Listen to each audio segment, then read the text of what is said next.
Today, we're diving deep into a rivalry so intense, so consequential. It didn't just reshape the ancient world, it literally defines the one we live in now. This is the story of a century-long war for absolute power, a brutal conflict that would forge an empire and completely erase a civilization from the face of the earth.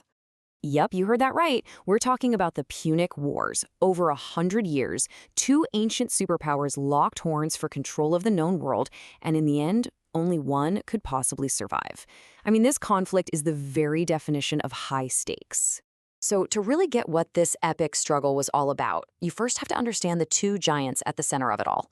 On one side, you've got this incredible maritime trading empire, and on the other, a relentless land-based republic.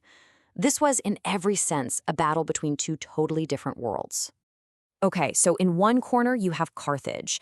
Think of it as a wealthy, established maritime empire founded by the legendary Phoenicians. Their navy was the best in the world, no question, and their trade routes brought in just immense riches. And in the other corner, you have the Roman Republic, a disciplined, unyielding, land-based power that had already conquered most of the Italian peninsula. It was a classic clash, the whale versus the elephant. For a little while, these two giants kind of managed to coexist. But as their ambitions grew and their spheres of influence started bumping up against each other, it became crystal clear that they were on a collision course. The Mediterranean just wasn't big enough for two apex predators. Something had to give. The first round of this incredible fight kicked off right where Carthage had all the advantages, out on the open water. And let me tell you, this was a war that Rome, by all accounts, should have lost before it even really got started. The flashpoint for all of this? Sicily. You got to understand, Sicily is sitting right at the crossroads of all Mediterranean trade. It was, without a doubt, the most strategically vital piece of real estate around. So when a little local dispute erupted on the island, Rome decided to intervene, and Carthage, of course, responded. And just like that, the First Punic War had begun. Now, what's so fascinating here is just how outmatched Rome was at first. Carthage had the world's best navy. Rome had, well, basically nothing. But this is where you see Rome's greatest strength in action: ruthless, brilliant adaptation. They actually captured a Carthaginian ship, copied it, and built an entire fleet.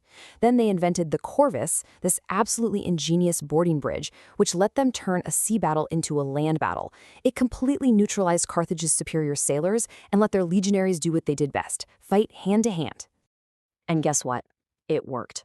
After more than 2 decades of just brutal, bloody warfare at sea, Rome pulled off a decisive naval victory. Carthage was forced to give up Sicily, which became Rome's very first overseas territory. This was a huge turning point for sure, but the real storm was still gathering on the horizon. That first Roman victory really only set the stage for the most famous part of the war, a conflict that was defined by one of the greatest and, for the Romans, most terrifying generals in all of history. Hannibal Barca. I mean, the name itself is legendary. According to the ancient historians, when he was just a little boy, his father made him swear a sacred oath on an altar to be a lifelong enemy of Rome. So for Hannibal, this was so much more than a war between nations. It was a deeply personal vendetta. And to take the fight to Rome, Hannibal launched one of the most unbelievable military campaigns ever.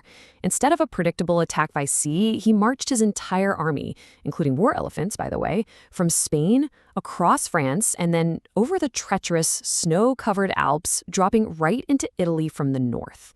The Romans were completely, utterly stunned. No one believed it was even possible. Once he was in Italy, Hannibal just started crushing Roman armies one after another. His absolute masterpiece was the Battle of Cannae. Using this brilliant double envelopment tactic, he completely surrounded a much larger Roman force and just annihilated it. Look at that number.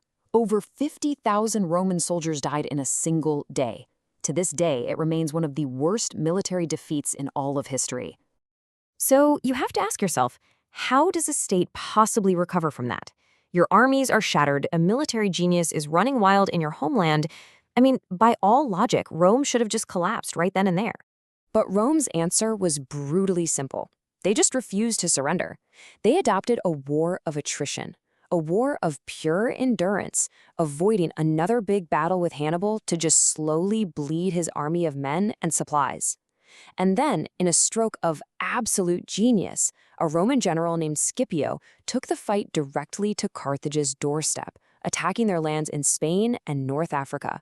This brilliant move forced Hannibal to leave Italy and rush back to defend Carthage itself. And there, at the decisive Battle of Zama, Scipio finally defeated him.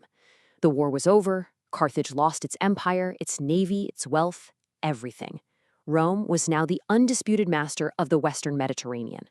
Now, you'd think that would be the end of it, right? But even 50 years later, Rome's fear of Carthage hadn't gone away. In fact, it had festered into a kind of obsession, one that would lead to the final and most brutal chapter of this entire story. This famous quote from the Roman politician Cato the Elder, well, it pretty much sums up the obsessive fear gripping Rome. He ended every single speech he gave in the Senate, no matter what the topic was, with these chilling words: "Carthage must be destroyed." And so they did. The Third Punic War wasn't a contest. It was an extermination. Roman legions laid siege to the city for 3 long, grueling years. When they finally broke through the walls, they destroyed it block by block, house by house. The city burned for days on end. Its people were sold into slavery, and its very existence was just erased from the map. So why do we still talk about this century of conflict today? Because its outcome didn't just decide the winner of a rivalry. It basically decided the entire future of Western civilization. The takeaways here are just monumental. These wars transformed Rome from a regional Italian power into a superpower that would dominate the West for centuries. With its greatest rival gone, Roman law, language, and culture spread across the known world. And yeah, the brilliant strategies of Hannibal and Scipio, they became timeless lessons in warfare, still studied at military colleges to this very day. And that leaves us with one last, really provocative thought. What if things had gone differently? If Hannibal's elephants had triumphed at Zama, what would our world even look like today? Our laws, our languages, our culture, so much of it has Roman roots. A Carthaginian victory would have created a history that we can barely even begin to imagine.